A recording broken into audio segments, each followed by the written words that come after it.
Pour comprendre l'histoire de l'airsoft, il faut remonter à la fin de la Seconde Guerre mondiale. Les Américains sortent victorieux contre les Japonais.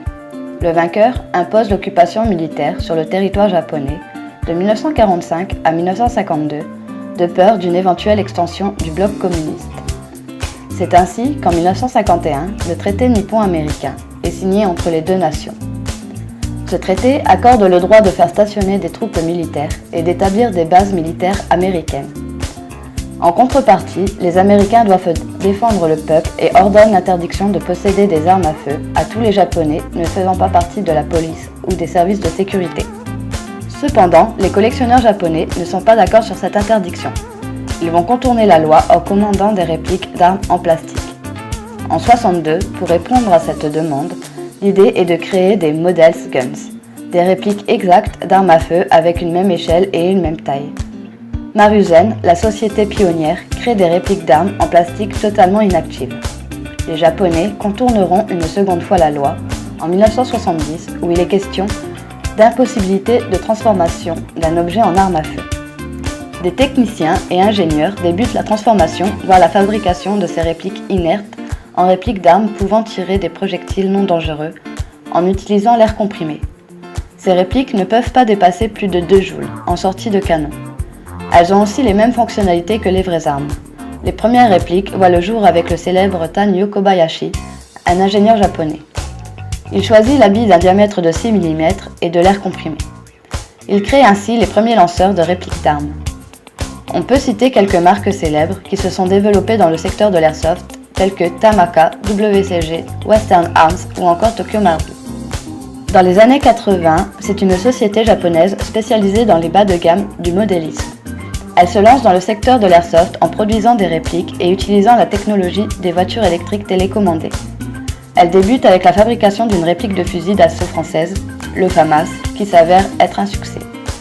L'année 83 voit apparaître les premiers airsoft. Les répliques ont un tir plus précis et la portée atteint 15 mètres.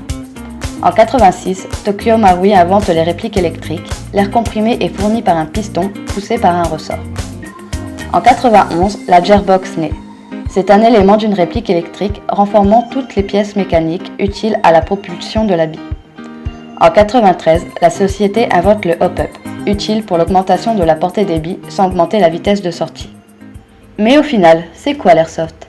L'airsoft, c'est une pratique ludique avant tout.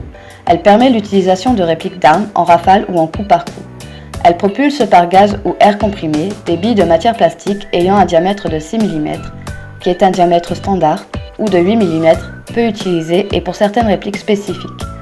Le poids de ces billes varie entre 0,12 et 0,50 g.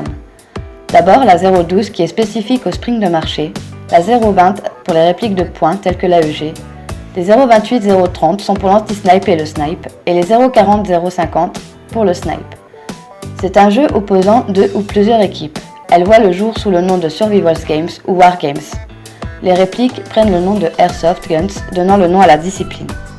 Les 3 règles générales qui reviennent sont d'abord assurer la protection du joueur, c'est pourquoi une protection oculaire homologuée est obligatoire.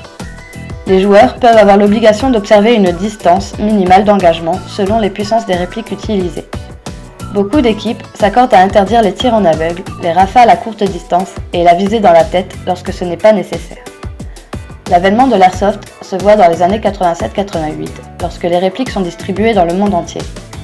Pour finir, en 2000, la structuration du milieu de l'airsoft naît avec l'apparition de nombreuses associations, comme en France avec la Fédération française d'airsoft, FFA, ou encore la charte de conduite qui s'appelle la charte de Guyenne Airsoft.